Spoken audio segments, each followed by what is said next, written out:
Hello, you're watching Tell It Like It Is, and my name is Kathy Benuck. And today we'll have a little different kind of show that I think you'll find kind of interesting. You know, it used to be that, and you'll all remember this, that the only way you found out what was happening, and we'll even go back to before everybody had a TV in the house, but even after everybody had a TV in the house, the only way you found out about local news was to watch your front door or front porch at a certain time during the day when the local newspaper would come. That's how you found out. And you didn't always find out, because if something happened after the many hours before when that newspaper was printed, you wouldn't find out about it till the next day. Well, here we are in 2013, and now we're all very used to getting instant news, and we don't have to rely on the television anymore. We can be anywhere. We can be in our car, we can be at the beach, we can be at work, we can be wherever, and through our telephone or through our laptop or whatever, get the news immediately. Because what do we have now? We have online news. And with that, we have online news right here in Bedford, and it is known as Bedford Patch. Now, I'm assuming that everybody in town by now knows about Bedford Patch, because we've had it for 2 years. If you don't know about it yet, come on, get with it. Very, very easy to find. Get onto your computer, www.bedford-nh.patch.com. And today is fun because Bedford Patch is celebrated on June 30th, its second anniversary here in Bedford. So with that, it's only appropriate that my guest today would be none other than the editor of Bedford Patch, and that's Ryan O'Connor.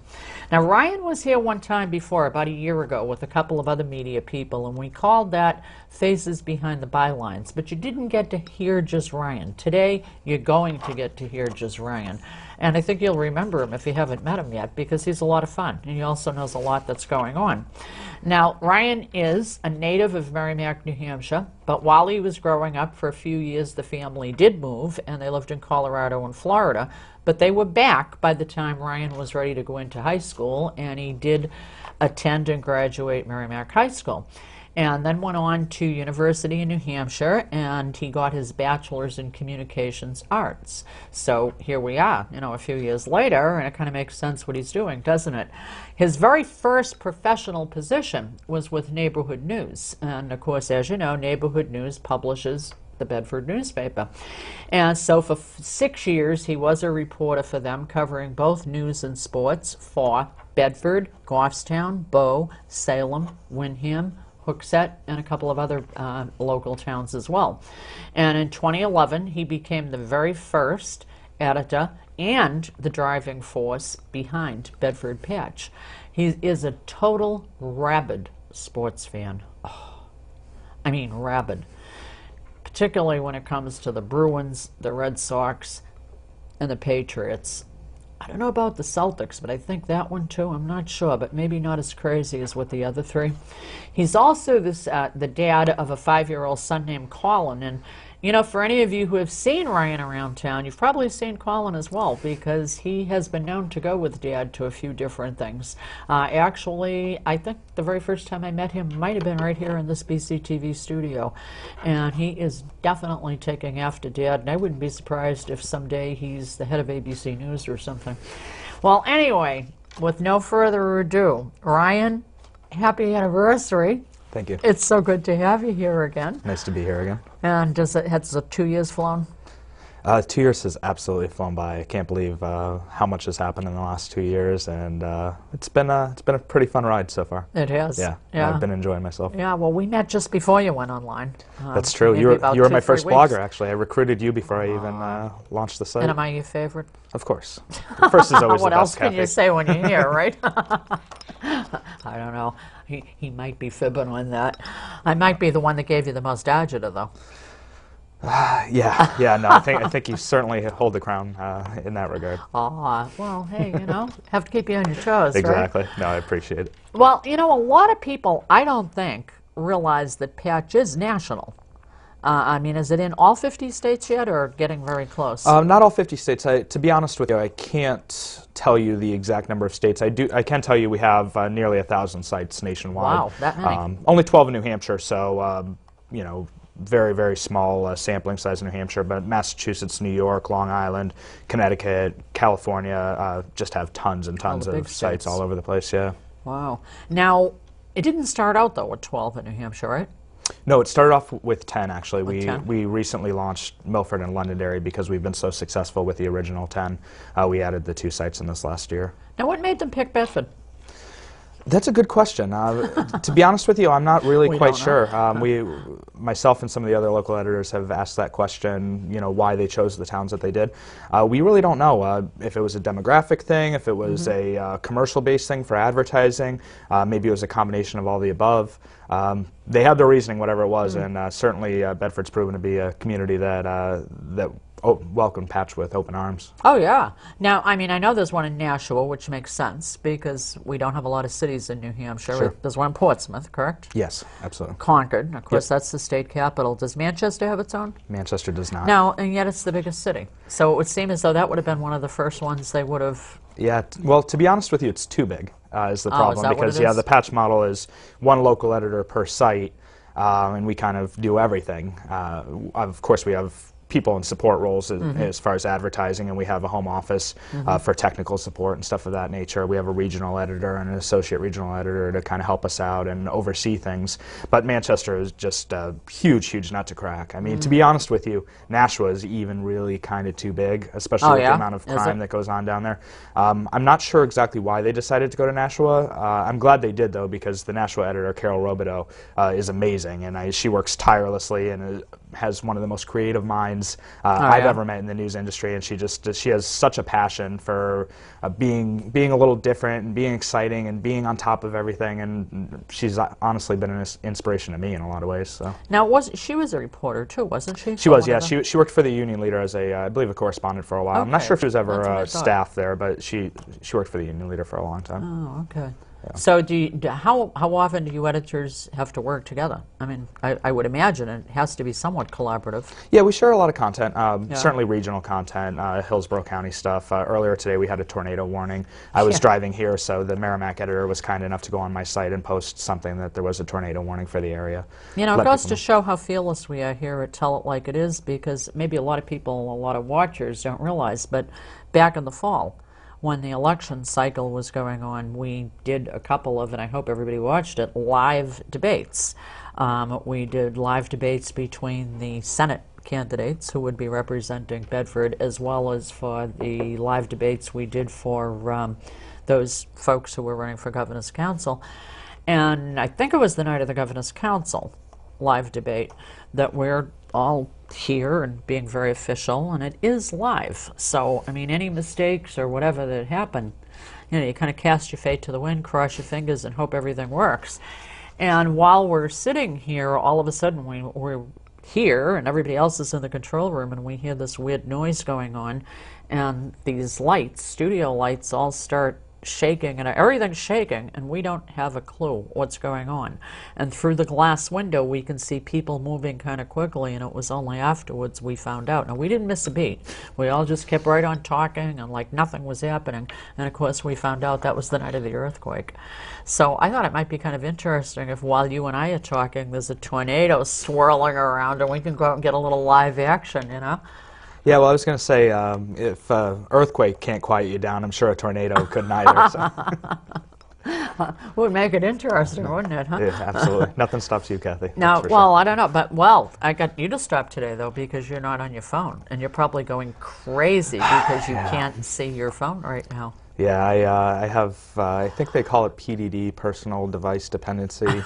I get all my email through my phone. Of course, we now have the capability at Bedford Patch to, well, any Patch site, to post stuff directly through our phone within seconds. I actually did a interview with the Inside Scoop owner. They just celebrated their 2-year anniversary as well, or they're going to be, so they had a birthday party. We launched, she opened the same week that I launched, and so we've kind of had that connection all along. Sakes, I spent a lot of time there. I know Hillary very well, and I did a quick interview with her on my phone, and I literally had it posted in about 30 seconds to a minute.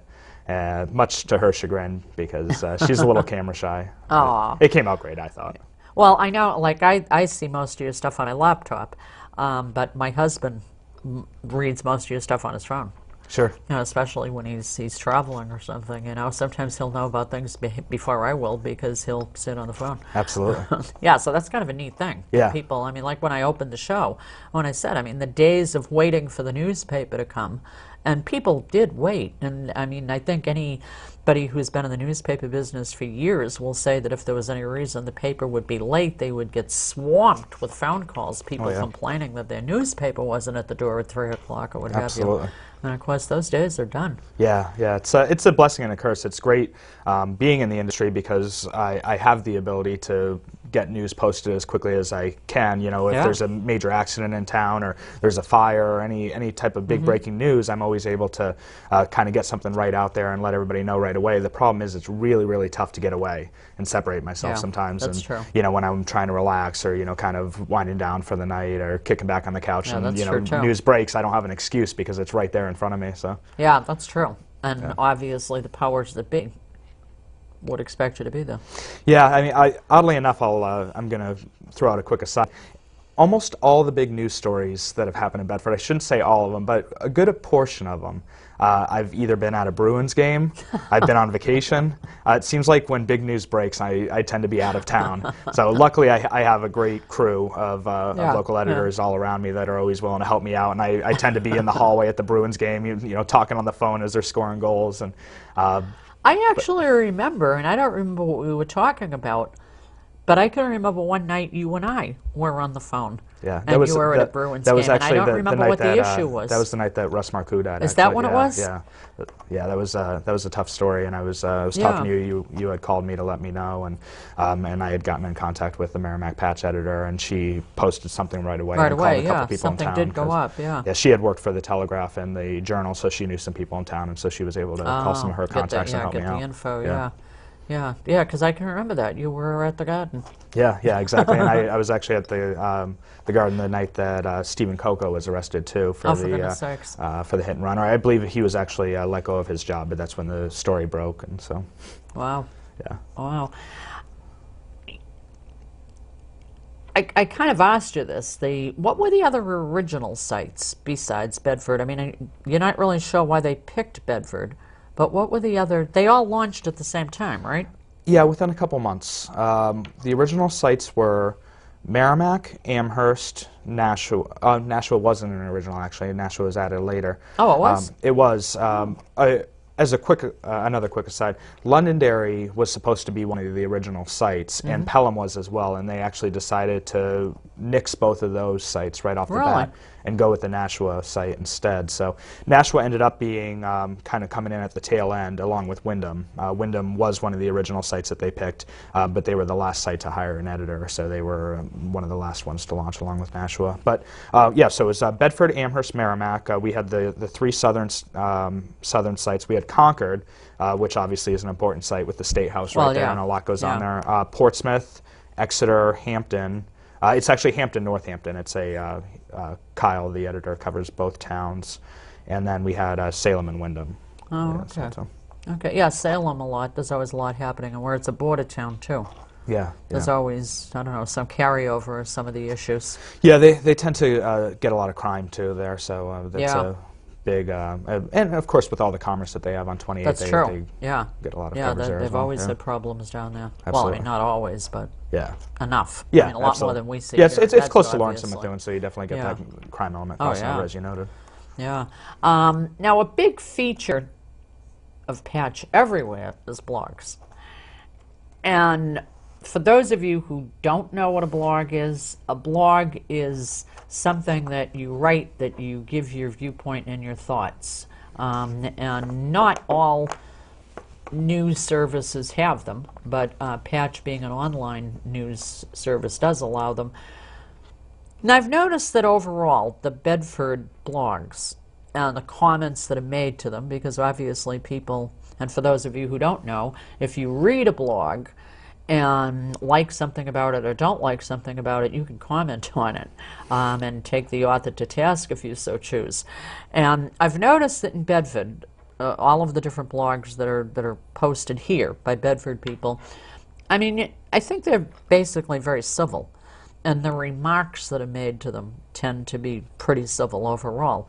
But I've noticed on some of the other patch sites, things get really wild. And I mean, people start calling each other names and, I mean, screaming online at each other. How much of a problem is that, you know, when you're dealing with people blogging that, in some sense, I mean, you can obviously pull down something that's offensive, correct? Absolutely. And Yeah. I mean, almost immediately. Yes, absolutely. And same thing with comments. You can pull off a comment if somebody goes over the line. But how much of a problem is that to editors? I mean, is it something you have to constantly surveil? Yeah, it's a problem in that because we are a one-person show in each town, that it's very, very difficult to moderate everything that's coming in real time.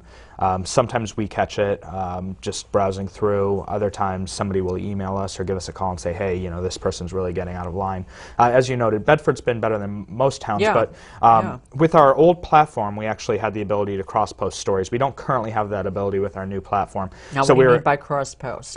share with all the sites sites, across. okay. So what inevitably would happen is you'd have you know, Joe Schmo from Exeter kind of having it out with you know, Dane Schmidt from Nashua, and they're kind of, you know, they start going back and forth, and then all of a sudden somebody else jumps in and things kind of snowball, and one person gets a little nasty, and then the other person kind of tries to go over the top, and that can get a little tough at times. And so once we identify that trend starting to happen, we tend to pay a little more attention to that thread.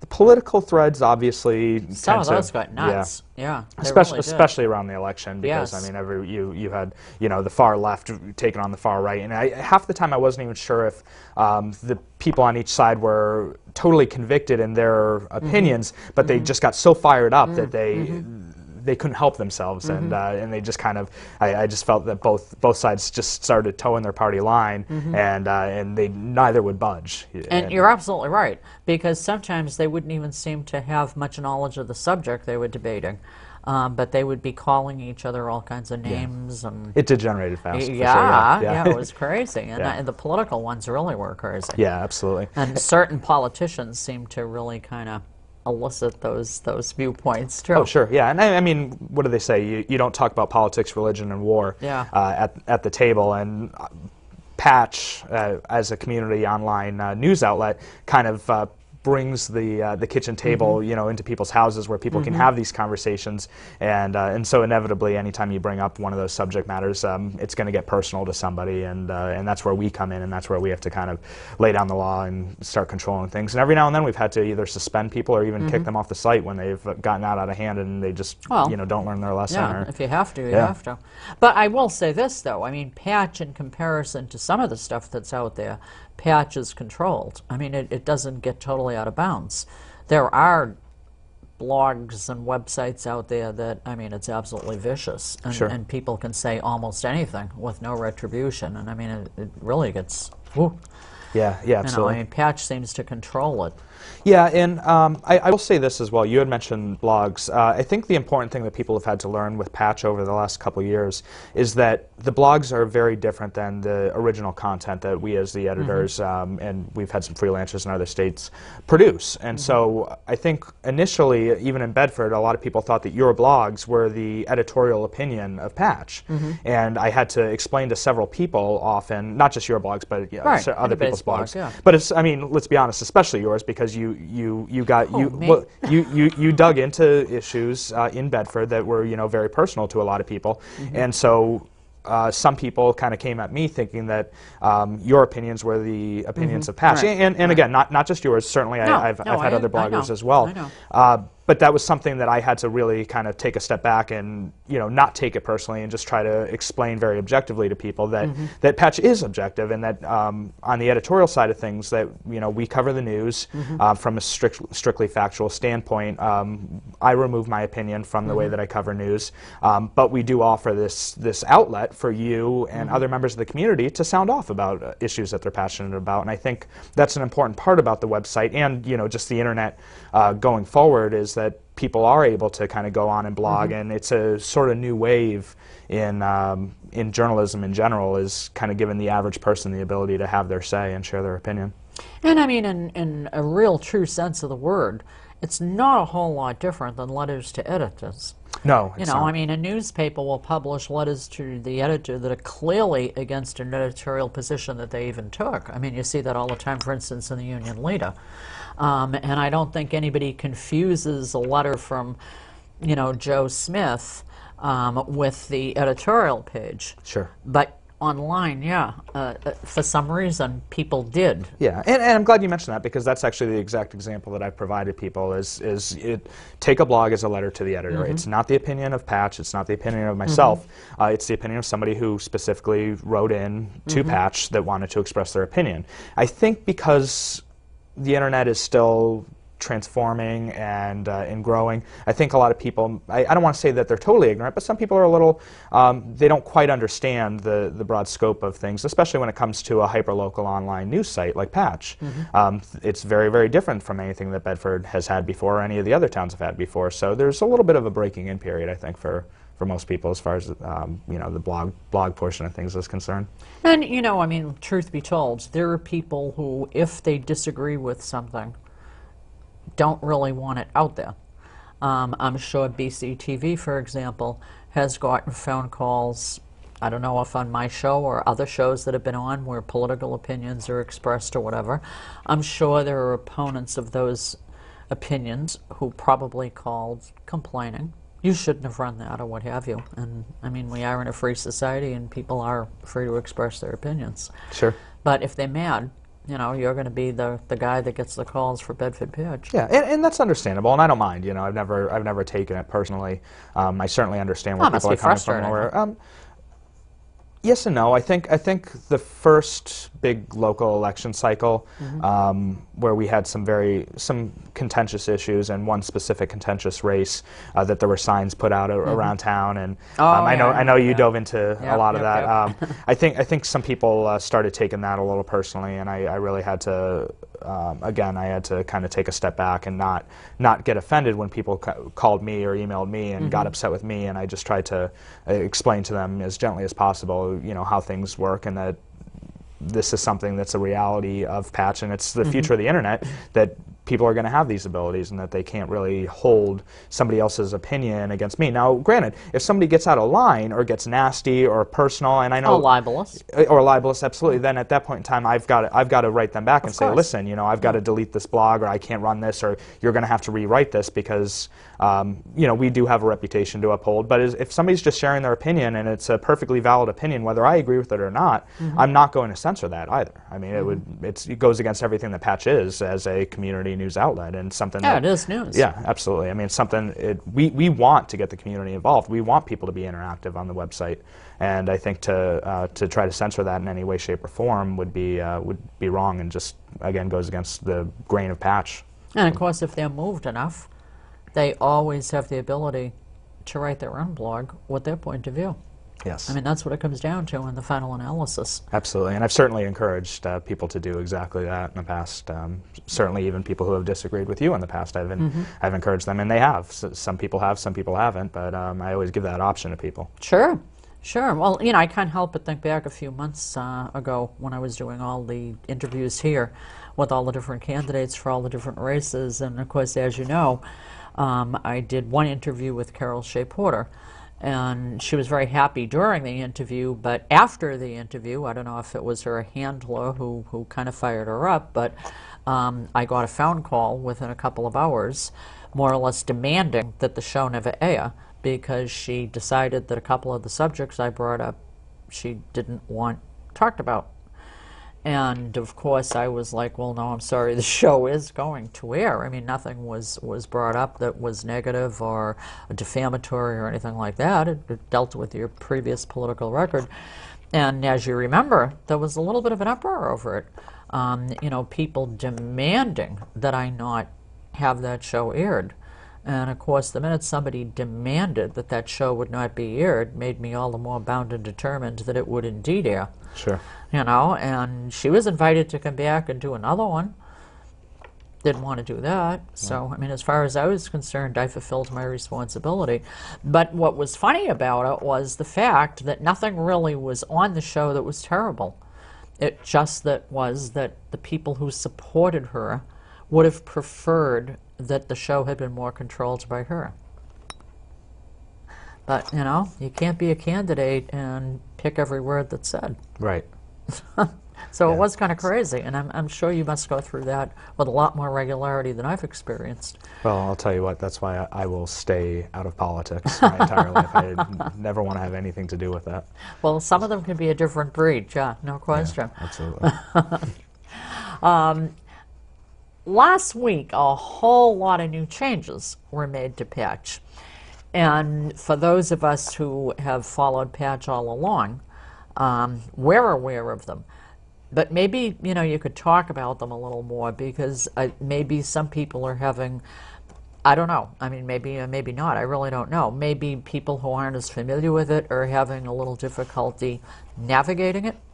I don't, are you finding that, or is everybody finding it easier to navigate now? I think it's been a pretty smooth transition so far. I mean, what they did, and I don't want to speak too specifically about Patch, but in general, we're just taking advantage of technology and, sure. and what's the things that are at our disposal. As I noted earlier, I'm now able to post things very, very quickly from my phone. I could always do that in the past, but it was very, very difficult, arduous process. It was just a total pain in the behind to get done. And now it's very, very easy. It's very simple because they give me the technology to do so, and we're able to do stuff that that other news outlets simply aren't able to do. And but to be able to do that, we needed to kind of go back to a more nuts and bolts model of the website initially, at least. And we'll certainly start adding features to it, like the cross-posting that we had discussed earlier, that we can kind of incorporate other sites along with Bedford, which generates more conversation and and you know, kind of just makes things more regional in some ways as opposed to just Bedford specific. And of course, that all depends on the subject matter as well. But for now, it's the purpose of the sites is to be as hyperlocal as possible, and that's the 2.0 model really dives into that mindset where it's just, we're going to focus on Bedford, we're going to focus on Nashville, we're going to focus on Merrimack, we're going to focus on, you know, each town individually, and we're going to let people really make this their website. So it's not just about me, and I think this is the other area that the news industry is really going. In addition to just the blogging, it's people being able to go online and post their own events and their own announcements, and certainly there's a lot of forums for people to do so. I mean, WMUR has ULocal that people can post photos and stuff like that. We offer a lot of the same type of things on Bedford Patch that just tries to get the average everyday citizen more involved in the news process. And when they see a car that drives into a dumpster at the dump, you know, they're able to upload it right away. They don't even need me. At that.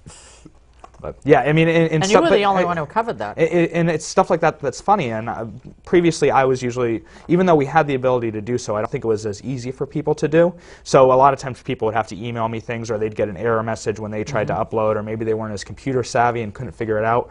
So now it's a lot easier, where people can just go online and they can click a couple buttons and get a photo uploaded right away with ease, and it'll be featured right on the homepage. As a matter of fact, I'm not sure if I should admit this.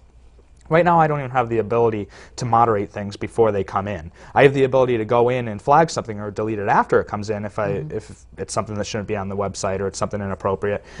But previously, I had always moderated all my blogs, all my announcements, all my events before they actually went up on the site, because I wanted to make sure that everything was clean and you know, unoffensive and stuff like that. Now, we really want people to be able to post with ease and not have to worry about, you know, if I'm off for the day, it not getting until the next day if they have an event going on that night.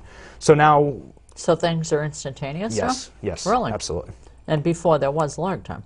There was. Not much. But by my choice. I mean, I didn't have to do that. I wanted to moderate. Every editor is different. And a lot of it depends on the town, too. I mean, certain towns, Salem gets very, very fired up about certain local political issues. So moderation was very, very important down in that area, especially during... Well, it might happen again in Bedford. Oh, absolutely. Yeah. You know, I mean, we're always kind of like this far away from a new issue. Yeah, and that's where I have to be hyper-vigilant. So. Yeah. Yeah, and then, of course, the next time we have state elections. Yeah. I mean, our national, oh, God help us, the national, I mean, it really kind of gets out of control sometimes. But I think maybe...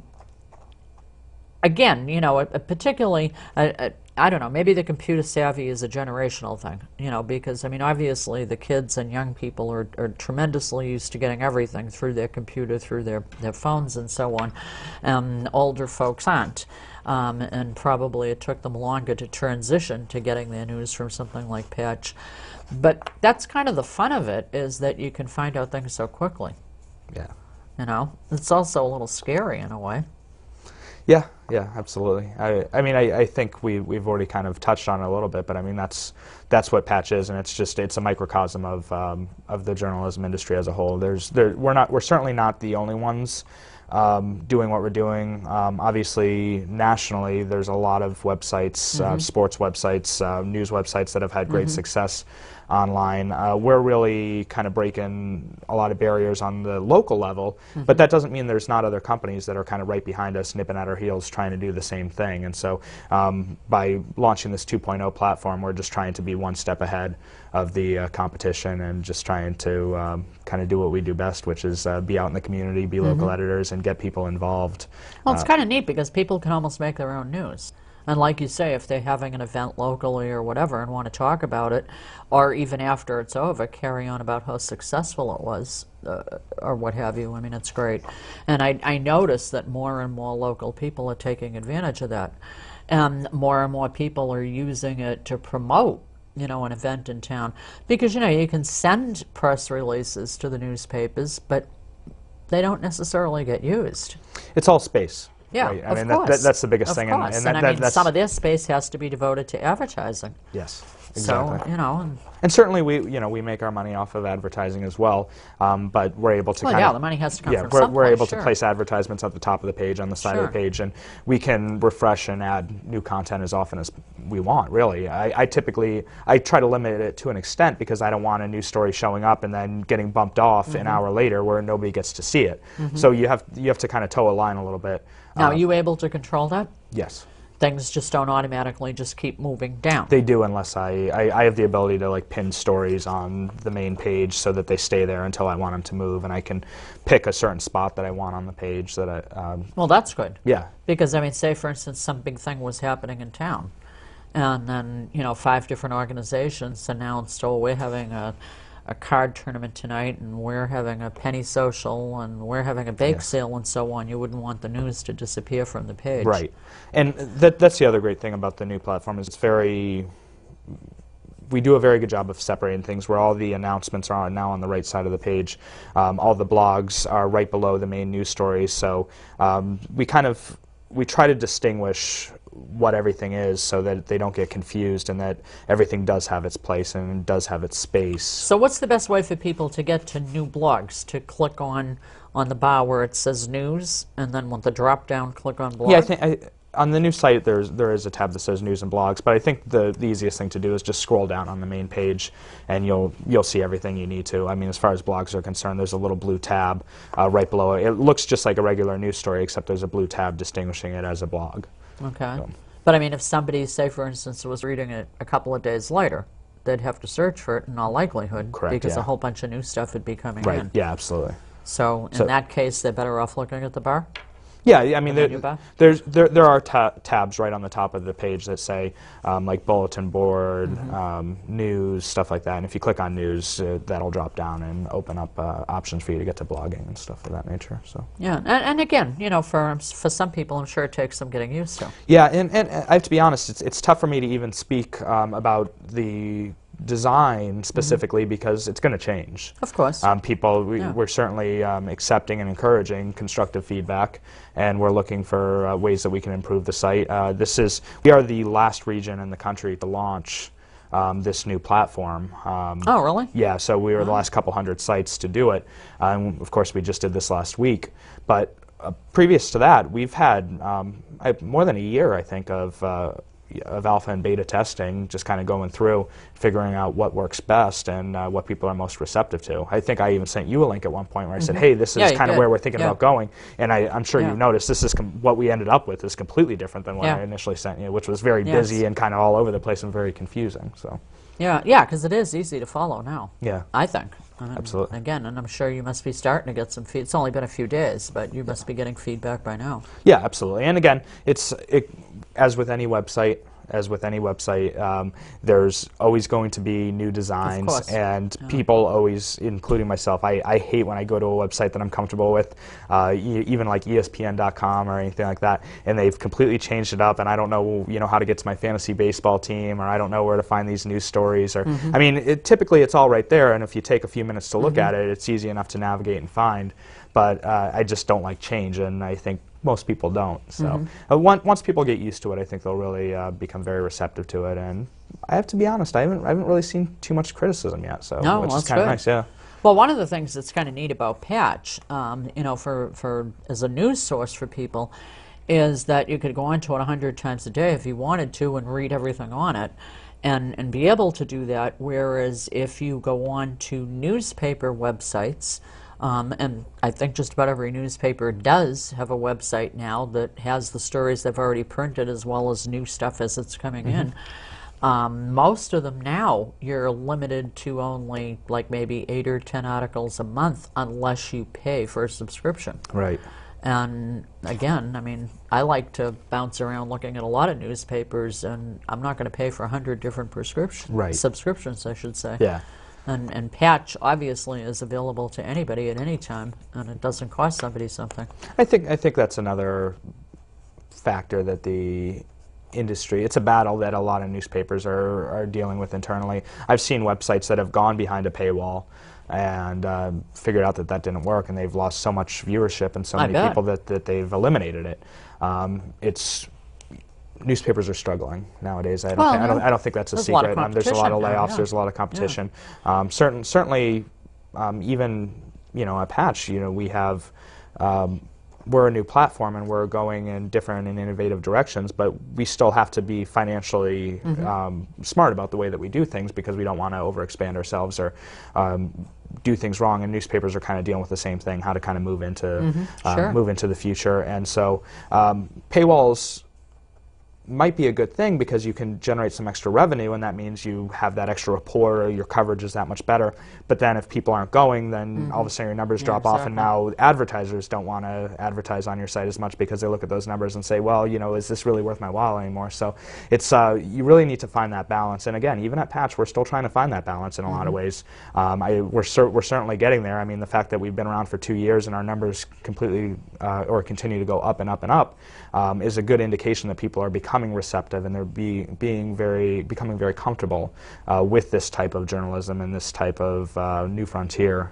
Now, you're able to track how many people go onto your site, right? Yes. Every day. Yep. As well as how many people may read my blog or your news story or somebody else's blog or what have you. Sure. So that's all kind of intriguing. Now, I know that you can't talk about that because that obviously would be all proprietary information. Right. You're not handing out stuff for your competition to use. But that has to be kind of fascinating, being able to track on a daily basis, if need be, how things are being received. I mean, that's got to be fun. Yeah, and again, I mean, the technology is there for anybody to use. I don't know if some of the local newspapers use similar technology to see what works and what doesn't. I assume they probably do, because especially most webmasters and stuff give you the ability to track the amount of page hits and page views, and if people are scrolling up or scrolling down or clicking on things, it's all there. Even time. How long somebody's on a site, too, or an article, too. Yeah, right? There's a website called Chartbeat, and I can see how many people are on a site on the site at any point in time, which articles are on. Can you identify where they are? Yep, absolutely. Really? Yep. Wow. Yeah, so that's always interesting, amazing. especially when I have something go viral or really kind of explode. It's you also see like several hundred people, sometimes even thousands, every now and then, especially during the political process. We'd have a Mitt Romney event in Bedford, I'd cover it, and it'd get picked up by AOL or the Huffington Post, and it would go viral, and all of a sudden I'd have thousands of people on my site. So that was always pretty exciting. Yeah, that would be kind of neat. Yeah. Yeah, I feel like, wow. Woo. Yeah, it was somebody. Yeah, that would be amazing. You didn't think we'd be able to fill a show with time, but look at the clock. I mean, we're moving right along here. Now that you have celebrated your second anniversary, I've just got to ask you a couple of, haunting questions, all right? Since you've been in Bedford, what would you say has been the biggest story that you've had to cover? And I know there's been a lot of them. Yeah, there certainly have. I think, I don't know what I would have said prior to last November, but certainly anybody who lives in Bedford, I think, knows that the home invasion at Proclamation Court kind of taken the cake in that regard. Yeah, it's. I mean, that was a story that just. I mean, it still is ongoing. Long running. Yeah. Yeah, And it's not over. It's not. Certainly, the police department naming a suspect was pretty big, but there's still a second suspect out there that hasn't been named. The primary suspect still hasn't been extradited to New Hampshire yet, as far as I know. I might have to make a call after the show. But, yeah, no, it's that was certainly an interesting story that had everybody in Bedford talking. Oh yeah.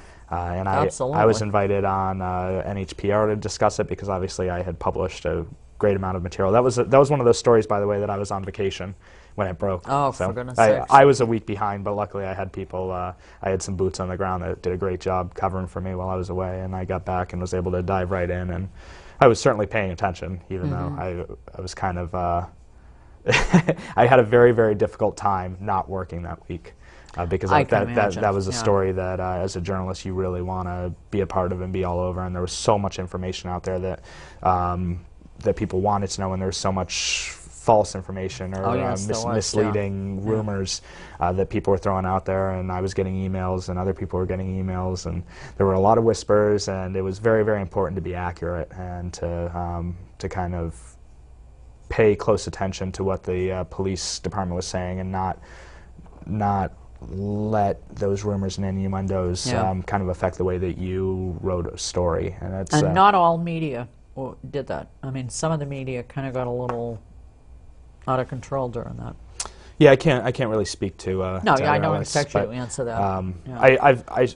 I've certainly seen. I saw one specific article, and I won't mention the newspaper, but it was just they printed something that was just flat wrong, and it was during that process. It was actually later in the process after Sonia Quesada was found deceased at her mother-in-law's home, and there was an article that just flat got it wrong.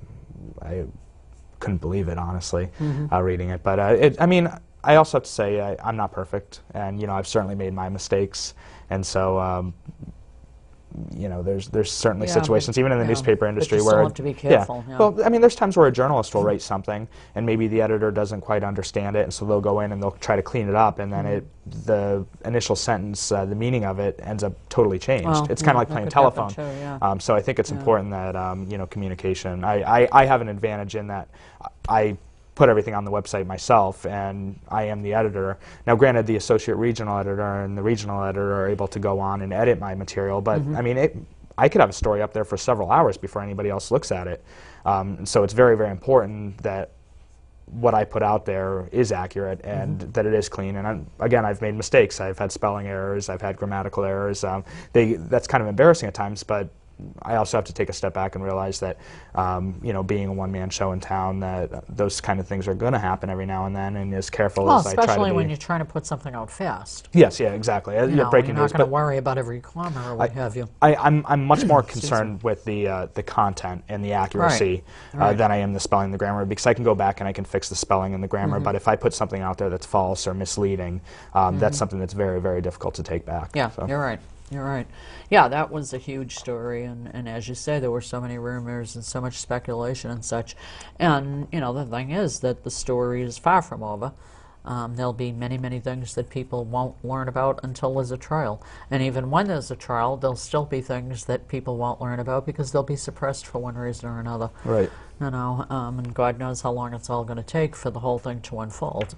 But it was kind of crazy, some of the nonsense that was going on in Bedford surrounding it, especially the criticism of the police department. And as you know, I had a lot to say about that, both on this show and in blogs, because it just was wrong, because the police were doing their job. Yeah. And, a lot of people were kind of going off the reservation on that.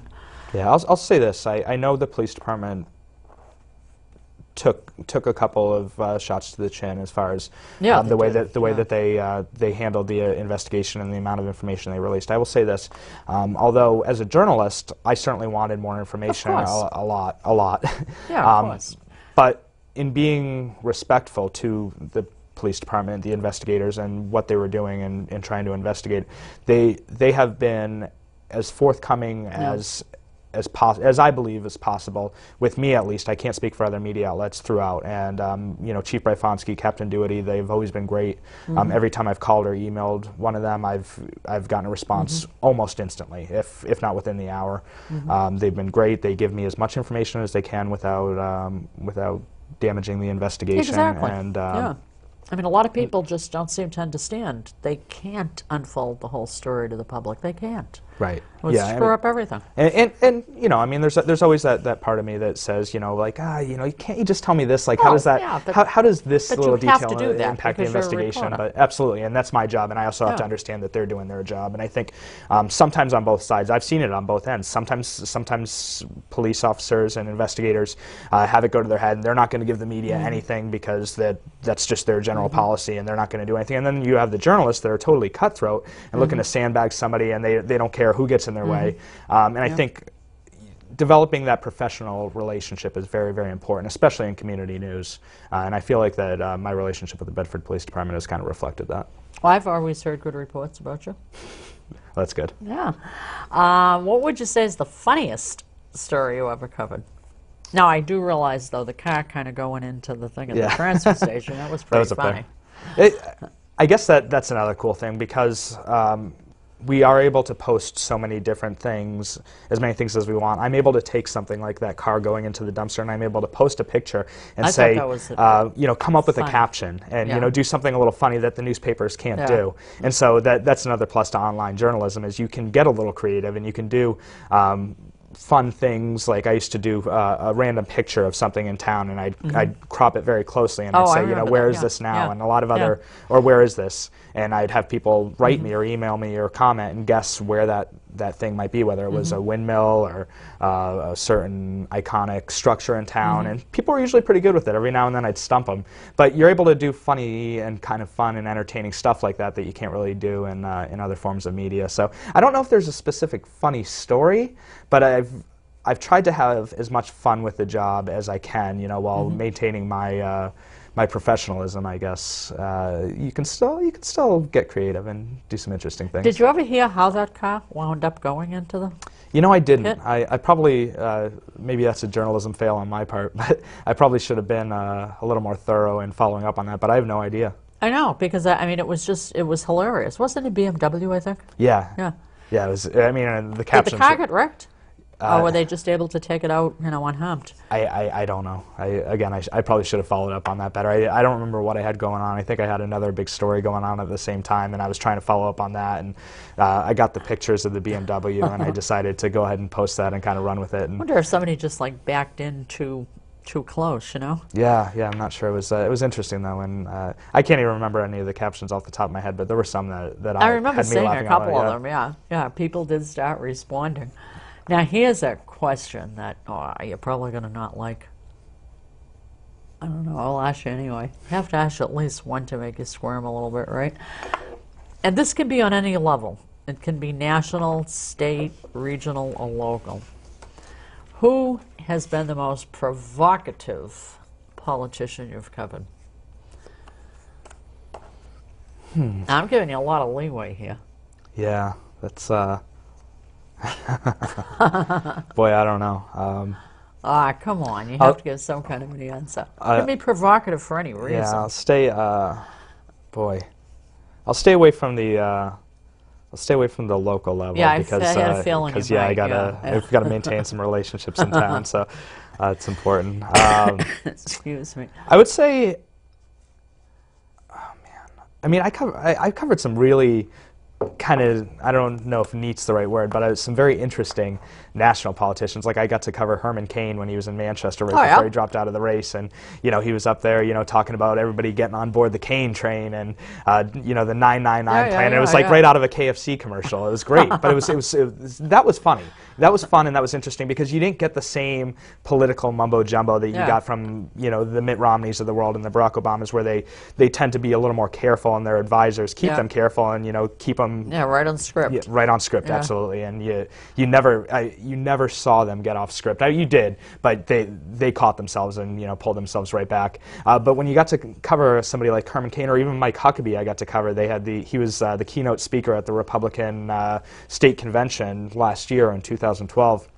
And he had some really interesting comments on the whole birther controversy with Barack Obama, and he ended up saying, he wasn't concerned about where Barack Obama was born, but where he was, taking the country. And he just had some very interesting comments, and some of that got picked up too. But covering those politicians who maybe have had the runs and know that they're not going to be the candidate, and they're able to kind of open up and be themselves a little more, that's always, I would say, the most fun to cover as far as covering politics, because you don't get the same political mumbo jumbo. It's true. It's true. I cannot remember the guy's name. Shame on me. And if I had known in advance that I'd mention him, I would have gone and gotten his name. But in this past election, there was a Free Stater who put his name in. Oh, Frank Szabo. Yes, Yeah. yes, for the sheriff's job. Yeah. Did you ever have a chance to interview him? Oh yeah, I talked to Frank a lot actually. I've actually recently been corresponding with him via email because where is he? Chile? Yeah, he is. He's in Chile, and he's on a freedom ranch, and he's kind of starting a sort of community. There's actually a video that I linked out to, and that's why he had emailed me. Oh, how did I miss because that? It was a couple weeks ago, but yeah, he's doing some interesting things down in Chile, and he's got some people that are very like-minded locally who I received some emails from as well. And Frank was always great. He was always, again, he was always very friendly. Yeah, very friendly. More than willing to answer questions honestly. I mean, at least according to his opinion. Whether I agreed with him or disagreed with him on his opinions, he was always forthcoming, and I always appreciated that about him. And yeah, you know what? I'm glad you brought that up. I'm surprised I forgot about him, but he would probably take the cake for me. Well, that's what I was going to say, because if somebody asked me of that series of all the candidates that I interviewed who I'd find most intriguing, in fact, I said it to him at the end of the show. I said something literally to him like, I think you're the most intriguing person I interviewed.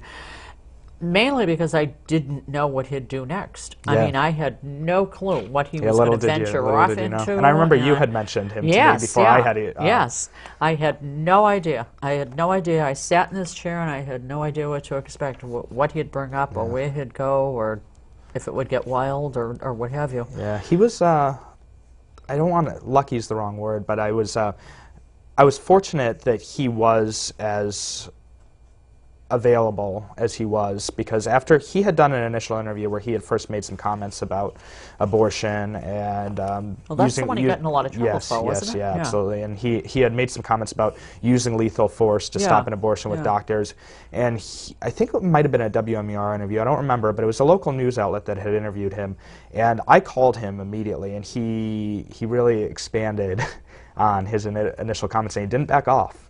And so I was able to get a lot of play out of that, and really get some very unique coverage that I wasn't even expecting to get, because I was kind of half expecting him to do the normal political thing and just back off the comments or say, they were misinterpreted, and he didn't do that. No, he didn't. What he did, though, is 2 days later, and again, this is further in the story, but it was great because I'm an online every hour, every day kind of website, so I was able to constantly update.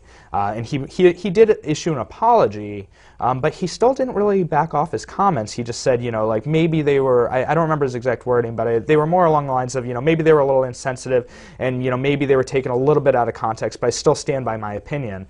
And so he really never backed off that, and of course that really damaged his his ability to run for sheriff, and he got very, very little support when it was all said and done.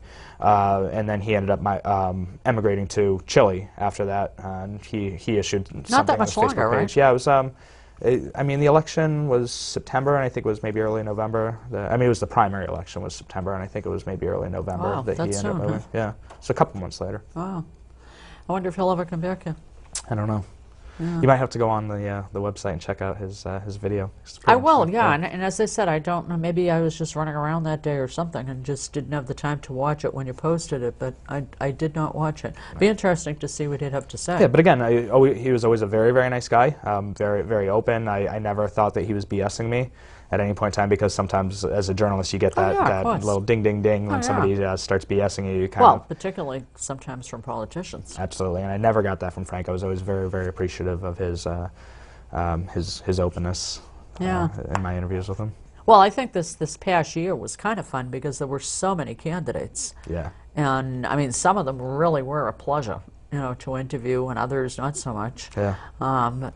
And you probably were able to deal with them much more than me, because in my case it would be during a show, whereas in your case you'd probably be reaching out to them a lot every time they put out a press release or post a blog. I mean, some of them were posting blogs. In fact, I think I squawked at some point to you that there were too many candidates posting blogs, like basically running their campaigns on Patch, for crying out loud. Yeah, I mean, it was wild. And we had both sides doing it too. You know, you had, well, that's true. Yeah, yeah. I mean, Well, I suppose if one candidate saw another candidate doing it, they'd think, why not, right? Well, and you had mentioned Carol Shea Porter. We had her people blogging. Oh, they were on the every site, day. but then we also had Frank Gintz's people that maybe they weren't doing it initially, but then once they saw Then they Carol Shea did, Porter was doing it, they kind of jumped on Yeah. board too. It was just, again, what we talked about earlier, where if you have a differing opinion or you're coming at it from a different side of things, we offer the ability for both sides to do it. It's not that we're only opening this avenue to one side. Everybody has a fair say or a fair chance to have their say. Yeah, but it was. I mean, it was deadly. Yeah. By the time the election rolled around, it was kind of like, oh God, give us all a break, all of you. I mean, even on a local level, a District 9 Senate race, we had Lee Nyquist and Andy Sanborn. They were both blogging for us, sending us letters, endorsements, stuff like that, and it was great because people bought into this new media that they never had the ability to use before, and they really tried to utilize that to their political advantage. And if people didn't do that, well, it's not that we didn't open the door for them, they just chose not to do it. So. And it, I think, allowed people to see them more on a continuing basis, because obviously TV shows will air once, somebody's going to watch it once, let's put it that way, or the newspaper, it's once, and you may not see them in that same newspaper again for weeks. Right. Whereas with Patch, they could kind of be surfacing almost every single day, and some of them did indeed surface every day. Yeah. It was kind of crazy. Absolutely. Wow, we are down to not even 2 minutes. Here's a question that I will give you the opportunity to answer in one word. Okay. How's that for you? Think about this. I tend to be better written than spoken. I'd probably be more successful. I know, but I know you're going to come up with something. You're very verbal, and you don't have a lot of time to think about it, so it's got to be kind of like, one of those fast-round questions. Describe Bedford in one word. Ooh. Ooh.